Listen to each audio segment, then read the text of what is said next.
আসসালামু আলাইকুম। আসলে আপনারা যে এই জলাতঙ্ক রোগীগুলা কেন কিনেন আমি আসলে বুঝি না।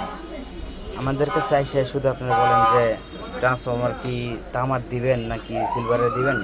আসলে এই সমস্ত জলাতঙ্ক কেনার সময় কিন্তু আপনারা এখানে জিজ্ঞাসা করতে পারেন না। এই যে দেখেন কি ছোট্ট একটা পিসিবি, এই ছোট্ট একটা বোর্ডের মধ্যেই এত কিছু করে দিছে।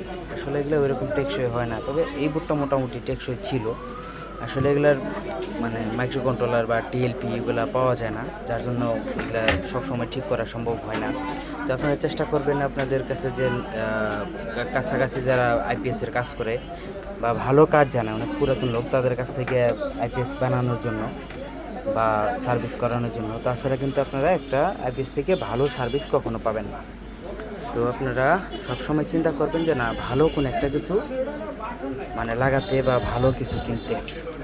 ধন্যবাদ সবাইকে। আল্লাহ হাফেজ।